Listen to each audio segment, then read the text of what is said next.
Hi guys, welcome back. Nandito na ulit tayo sa ating panibagong review ng motorcycle riding gears or motovlogging equipment. Pag-usapan naman natin ng ating ginagamit na chin mount. Kaya pala, nabili ko to sa kanilang online stores. Pwede yan sa Lazada and Shopee, and I think meron din sila sa TikTok.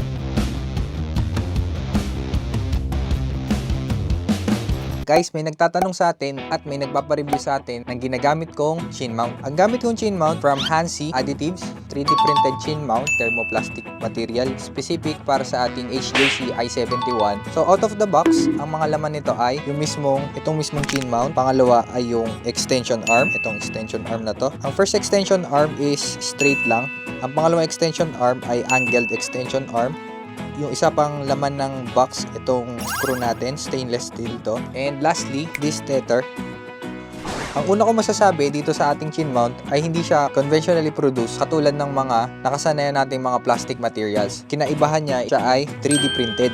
Kung makikita natin, may para siyang hibla-hibla dito. Iba yung talbog ng ilaw dito eh. Titingnan pa natin na mas malapit. May para siyang hibla-hibla dyan. So, 3D printed to. Makikita natin dito sa kanan, i71. Ibig sabihin, specific siya para sa ating helmet. Meron din kasi silang for general use na helmet chin mount. Ang nakakabit dito sa helmet chin mount mismo is yung tether, which is connected dito sa gilid natin.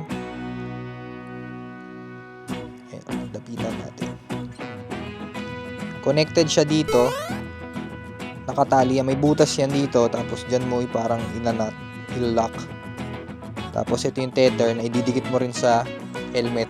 So ang purpose nun is kung matanggal man tong ating main chin mount, yung jerk ng pagbagsak ng ating motovlogging setup mababawasan, and eventually sana kayanin nitong tether natin. So, safety pa rin yung yung purpose nito. Kung matanggal nga yung mismong main natin, chin mount, meron pa rin makakahawak after nung natanggal to. Next, syempre yung mga extension arms natin, itong straight and itong angled. Kung makikita natin sa quality nila, parehas pa rin sila, parang may mga hibla-hibla, diba? Ang sinasabi kong may hibla-hibla, ito, tingnan natin to. Different siya dito sa texture nito kasi ito conventional yung way, parang extrusion molding yata yung tawag doon. Parang yung plastic or yung thermoplastic is may molde tapos i-press doon tapos tsaka siya ma-form. Ito kasi 3D printed siya. Sa pag-install ng ating chin mount, meron akong mga tips. Ang una nating may sasuggest, syempre lilinisin mo yan, diba? Lilinisin mo yung helmet mo. Ako ginagamit ko dyan, nung una ginamitan ko pa ng pambura para talaga malinis kasi itong helmet ko kasi medyo malibag na eh. So ginawa ko, ginamitan ko siya ng pambura ng lapis, luminis yung surface. Second step na ginawa ko doon, nilagyan ko siya ng grooves kasi gusto ko dumikit or mag-band talaga yung tape maigi doon sa aking helmet. Nilagyan ko siya ng groove, hindi lang doon sa smooth surface ko lang siya dinikit, nilagyan ko siya ng groove, mas dikit talaga sa helmet natin. So ang pagdikit ko niyan, sabi ko para dumikit talaga ng dikit na dikit lahat ng parts. Meron kami kasing malalaking yung sipit, basta malalaki kaming ipit dito. Pang ipit yata ng ng kahoy. Ito pakita ko sa screen. Yun yung mga ipit na ginamit ko para lahat ng contact points dito sa gilid, kasi dito may tape yan, at to sa kabilang gilid, diba? So dito iniipit ko din to, tsaka doon sa kabila. Nung una gusto ko gamitan sana ng C-clamp, pero baka masira kasi yung helmet ko kaya hindi ko na ginamitan ng C-clamp. Nilagyan ko din na ipit yung tether natin, syempre ito kailangan din yan dumikit Yan, nakaipit dito, nakaipit tong kabilang side na to, pati tong kabilang side na to, lahat yan nakaipit na ganyan basta ipit niya yan ganun sa loob. So para dikit na dikit talaga. Kinausap ko rin yung Hansi chin mount representative kung okay lang po ba lagyan ng ipit. Okay lang naman. Hindi na siya sobrang kailangan kasi nga okay naman yung dikit nung 3M tape natin. Sobrang dikit talaga nung 3M tape. Kaya ito pa, pro tip din. Bago nyo ilagay, talagang sukatin nyo muna maigi. Kasi yung sa akin, medyo slight lang ng konti sa kanan. Pero halatang halata na sa video. Sobrang nasa kanan siya. Kaya nga pinilit ko ring lagyan nito. Kasi putol na yung putol na yung side mirror ko pag nung unang video ko. Mga unang video ng wala pa akong ganito. Talagang putol na putol yung side mirror sa kanan. Kaya mas maganda, double, triple check nyo yung tama ba yung pagkakasukat nyo. Then I suggest siguro lagyan nyo muna ng action cam para malaman nyo kung nasa gitna na ba talaga siya. So yun yung mga tips ko. And kung makikita nyo, diba? Medyo may konting tagilid lang siya. Konting gap lang yan. Pero ang laki ng ang laki ng effect niyan sa mismong video mo. Kaya, yun nga, I suggest talaga sukatin nyo muna maigi bago nyo idikit. Kasi pag nadikit na, hirap na tanggalin. So, yan yung niya. original na itsura niya.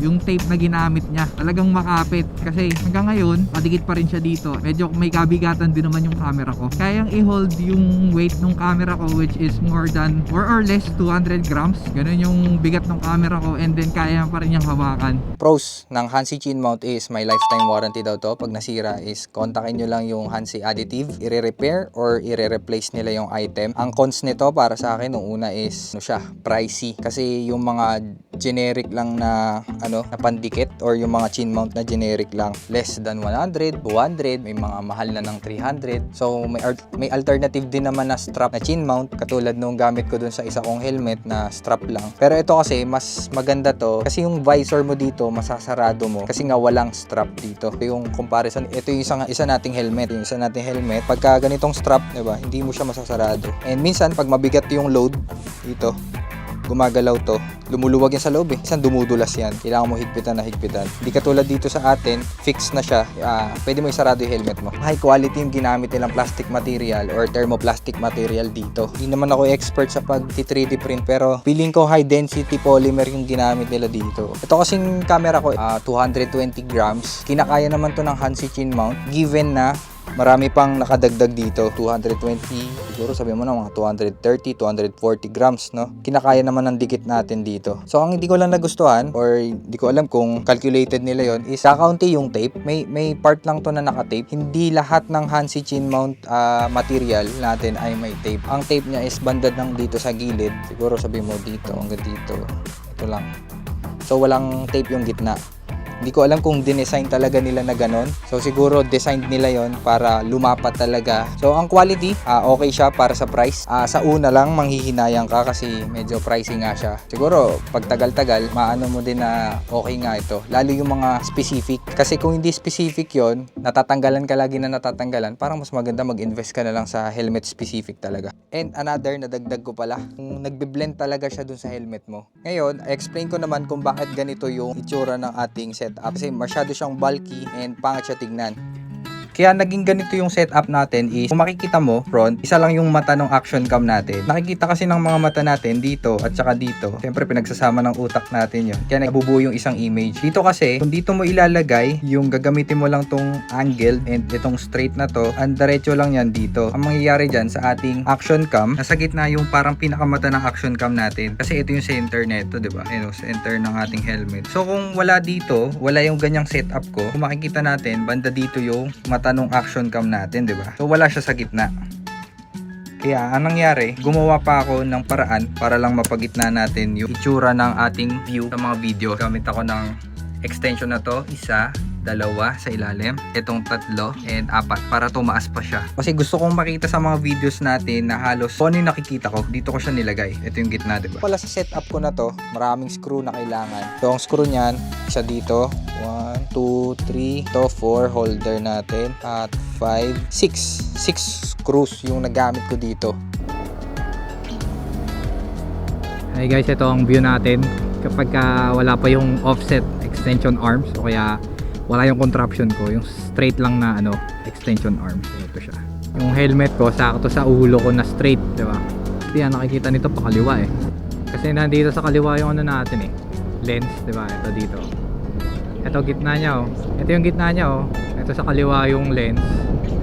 So yung view natin mostly dito sa left. Earlier this year, dahil nga ito yung contraption ko is sobrang bulky, kinausap ko rin or nagchat ako sa Hansi chin mount, hindi ko alam kung pero baka future plan din nila yung dati na gagawa sila ng extended or offset extended arms. And then yun nga, I'm planning to buy the extension arm which is naka-offset, and I will try that on my next vlogs para mapakita ko sa inyo kung gaano ka slick or gaano siya kalinis compared dito sa current setup natin na ganito. Ayan ang review ko. Next ko na may review yung binili kong extension arms from Hansi ulit. Ito siya. Binili ko na lahat para malaman natin kung ano sasakto para sa view natin. Sa susunod muli, kung may tanong lang kayo guys comment down below. Don't forget to like and subscribe to my channel guys. Peace out.